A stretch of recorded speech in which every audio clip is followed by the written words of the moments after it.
My name is Gavin Evans, and this is my review of Bioshock Infinite.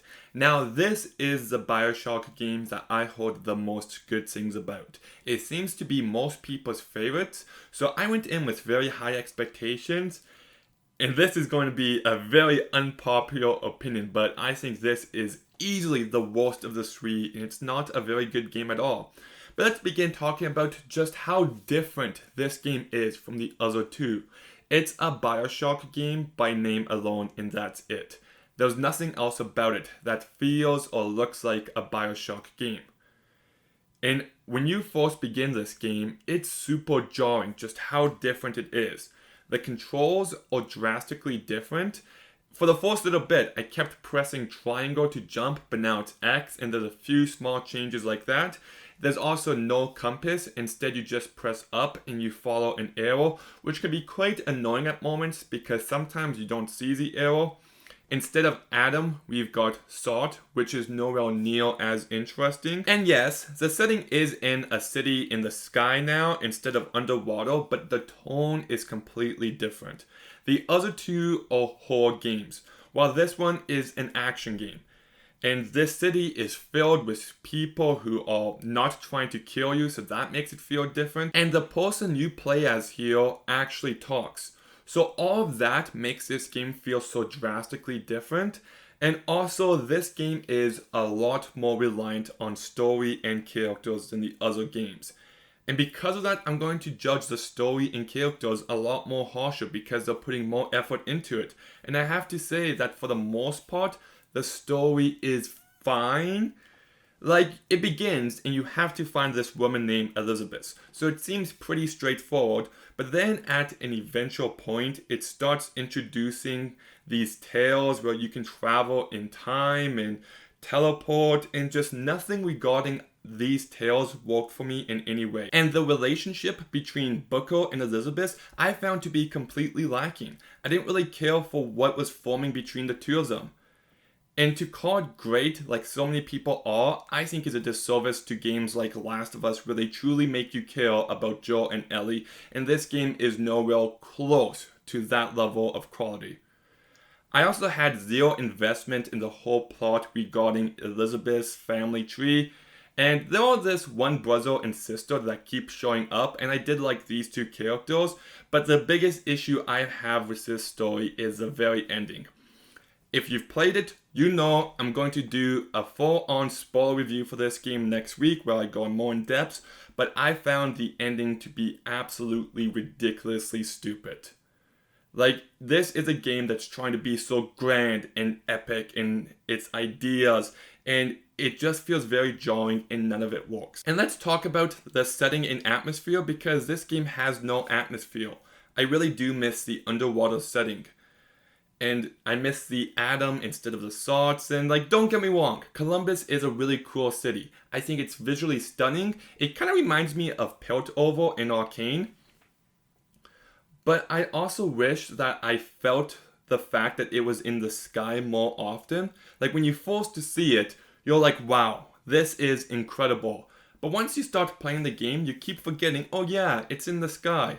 You have to remind yourself. And I just wish they utilized this setting more. Like maybe at a point you could jump from one space to the next and just have one section fall apart and you have to find a way out of it. That could be really cool. But just also going from one area to the next doesn't flow as well in this game as the first Bioshock where you're in an elevator going down to the next level, or the second Bioshock game where you're in a train going to the next area. This game's just lacking a certain flow, and I also thought the vending machines were a key aspect of what bothered me about it, because the vending machines and the sound they make is the same as the other two Bioshock games. But in the first two, they add to the atmosphere, and here they just feel like random noise. And I think that just sums up my thoughts on this game so much.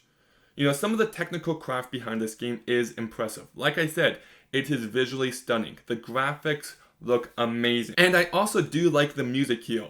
I might be crazy, but some of the music actually sounded like the music from Beetlejuice to me. I thought some of the sound design was really effective, especially when you're outside and you can hear the wind.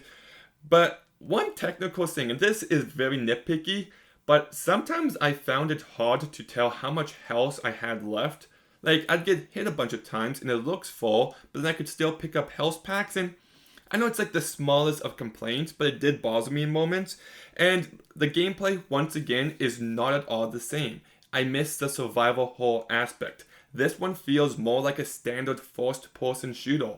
And in that, it's nothing special. Like, it still manages to be fun enough, but it's not on the same level. Like, even using your abilities, it doesn't feel the same. I didn't use my powers nearly as much as I did in the other two games. I also found that L2 was way too sensitive because there were so many times in which I accidentally used them and I just merely brazed the button, so that really annoyed me. So I found the swords to be quite underwhelming and very frustrating in moments, and the weapons are fine, but I do hate how you can only carry 2 at a time. I also didn't like the upgrade function. Early on, you walk into this one room with all these different upgrades, and I never really felt the improvement, so that was a real big disappointment. I also never used the vending machines to gain anything because, I don't know, it just felt so unessential to when you're playing. Now, one thing I do like about the gameplay is the skylines and how you can ride them along certain areas and how you can even use them in combat fight sequences. So I did like that, but everything else just found to be lacking. Like I said, I don't like anything regarding these tails, and you can use them when you're fighting people to create cover or to get weapons or to do this and that. And it just becomes too much. It just becomes convoluted where you have too many abilities, too many weapons to pick from, and too many things that you can press square and make appear.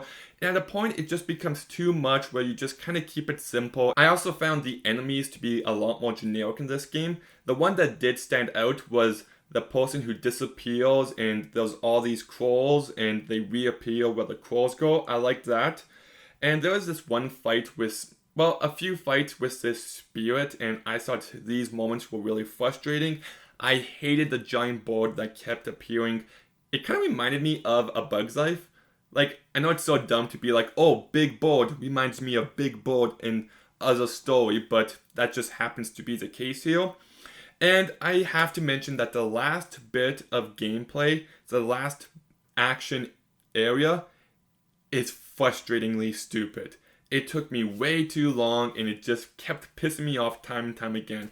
So look, I'm not a big fan of this game. I know people love it. People call it the best Bioshock game ever.